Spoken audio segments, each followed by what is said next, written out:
दक्षिण मध्य मुंबई लोकसभेतील मविया पदाधिकाऱ्यांचा आज दादरच्या सावरकर स्मारकात मेळावा होणार आहे। दक्षिण मध्य मुंबईची जागा ही काँग्रेसला न मिळाल्याने पदाधिकारी नाराज आहेत आणि त्यामुळे पदाधिकारी कार्यकर्त्यांनी ठाकरे गटाचे उमेदवार अनिल देसाईंच्या प्रचाराला पाठ फिरवली।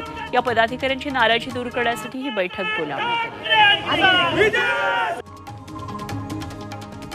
परभणीमध्ये महाविकास आघाडीचे उमेदवार संजय जाधव तर महायुतीचे महादेव जानकर यांच्यामध्ये लढत रंगणार आहे। यासाठी दोघांकडून जोरदार प्रचार केला जातोय। एकमेकांचे जुने व्हिडिओ शोधून काढून त्याला एडिट करून एकमेकांच्या विरोधात प्रचारात वापरले जातात।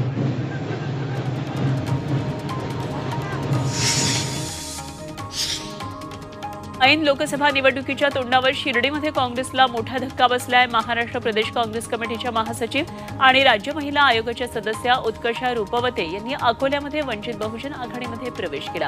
प्रकाश आंबेडकरांच्या उपस्थितीत त्यांनी पक्ष प्रवेश केला। उत्कर्षा रूपवते आता अमृत नोनी गॅस्ट्रिन, अपचन, ऍसिडिटी, गॅस्ट्रबल ह्यापैकी तुम्हाला कुठलाही गॅस्ट्रिक प्रॉब्लेम झाला, उपाय एकच, अमृत नोनी गॅस्ट्रिन। वंचित कडून शिर्डी लोकसभेच्या मैदानात उतरणार आहे। अजित पवारांच्या निधीसाठी मतदान करा या विधानानंतर अमोल कोल्हेंनी जोरदार टीका केली। निधीचे पैसे हे मायबाप जनतेचे आहेत, त्यामुळे निवडणुकीसाठी जनतेच्या टॅक्सच्या पैशांची प्रलोभनं दाखवणं हा आचारसंहितेचा भंग नाहीये का, असा सवाल अमोल कोल्हेंनी केला। देवेंद्र फडणवीस जनतेचं लक्ष भटकवण्याचा प्रयत्न करतात असा आरोप काँग्रेसचे प्रदेशाध्यक्ष नाना पटोलेंनी केला। फडणवीस जनतेच्या प्रश्नांची उत्तरं देत नाहीत, त्यामुळे त्यांच्या सभेला गर्दी होत नसून त्यांची सत्तेतून बाहेर जाण्याची वेळ आली अशी टीका नाना पटोलेंनी केली। उपमुख्यमंत्री अजित पवारांनी डॉक्टरांना अजब सल्ला दिला। आमचं नाव घेणाऱ्या पेशंटला चांगली वागणूक द्या आणि दुसरं नाव घेतलं की पेशंटला इंजेक्शन द्या, असं विधान अजित पवारांनी केलं। इंदापूरच्या सभेत त्यांनी हे वादग्रस्त विधान केलं। या